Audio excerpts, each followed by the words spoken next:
August 11th, Tuesday.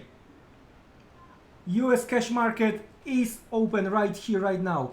Piotr here, this is Slide Forex Global YouTube channel, and my pleasure to make the update for you. So we are going to start with the first 5-minute trading range when it comes to the Nasdaq.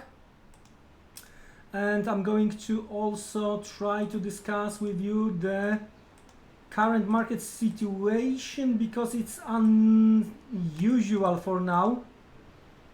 So without the further delay, let's start right here, right now.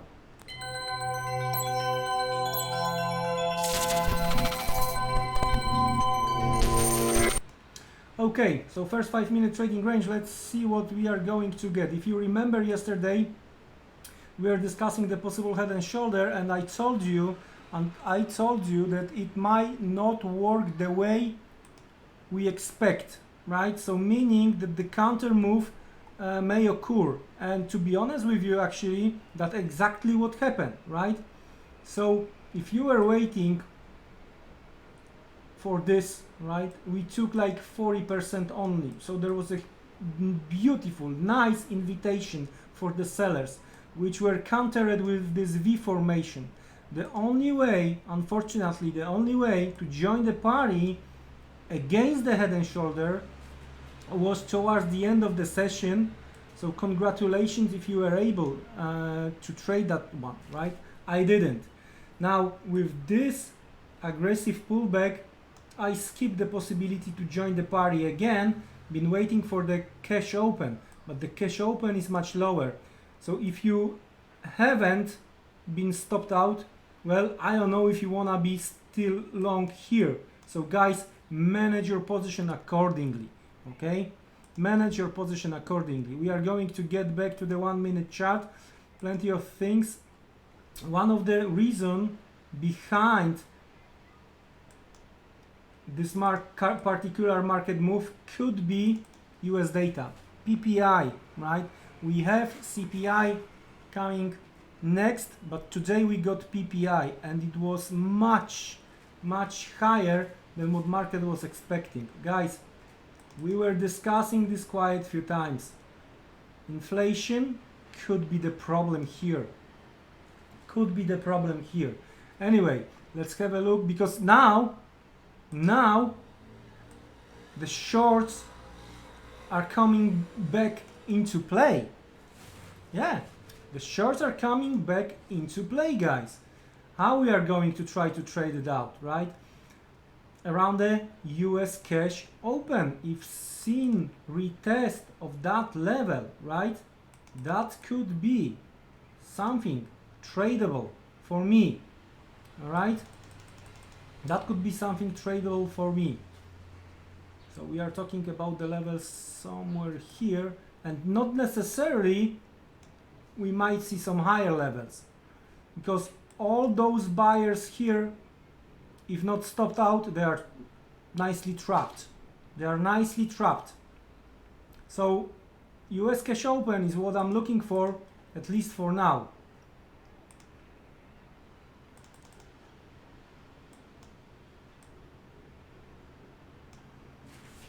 Depends on the price action. Once we settle this first 5-minute trading range, depends on the price action we are going to get. I might have a little bit more aggressive approach, meaning that if we are not going to retest cash open, right? Instead we are going to go lower immediately after the first 5 minutes. Then I'm going to wait for 50% of that range as a first entry. All right? It's also going to be 50% of the overall consolidation we've seen lately. And that's what is going on right here, right now, for now. So that's the plan for the Nasdaq. All right? We are going to get back to the Nasdaq.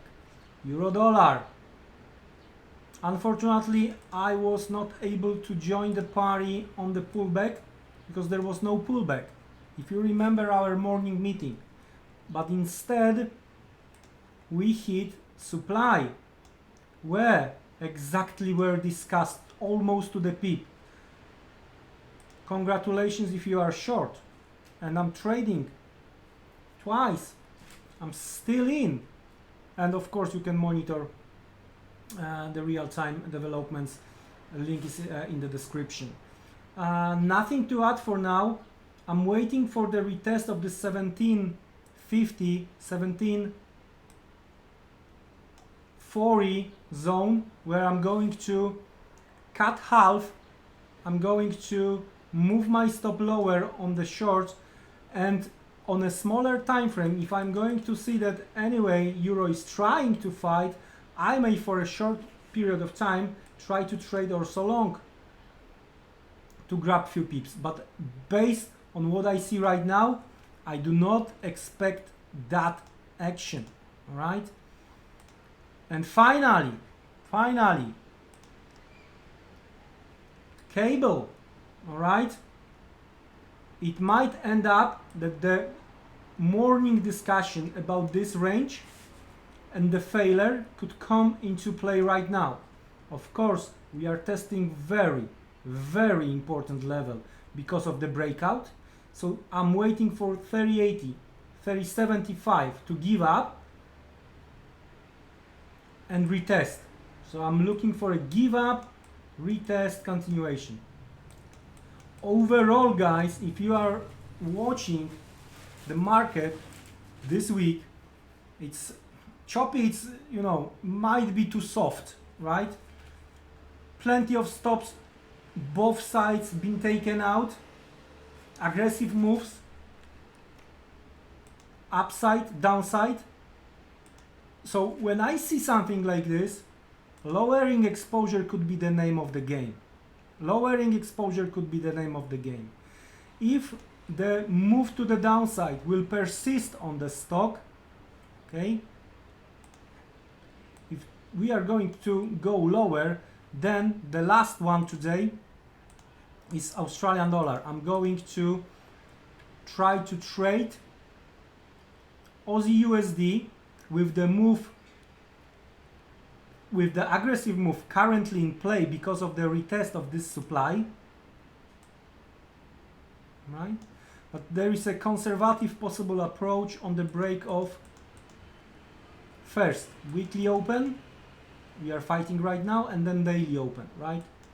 So once we going to break through, that could be the move again towards 70-40-70 level discussed last week, right? But also I like short side of the AUDJPY.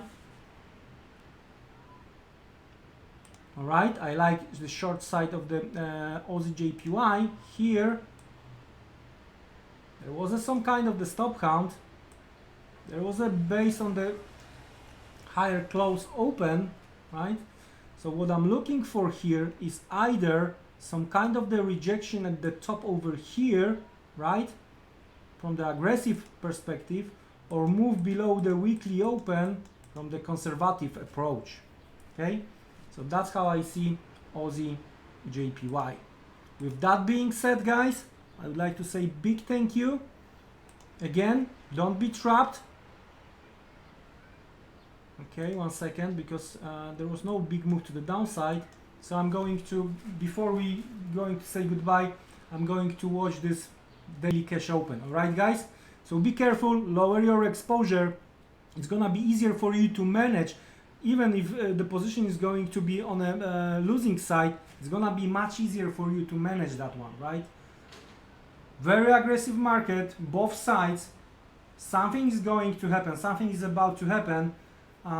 So again, be careful, don't be trapped.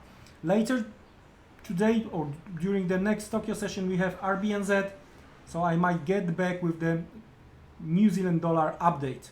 Take care, guys, have a good one, see you around.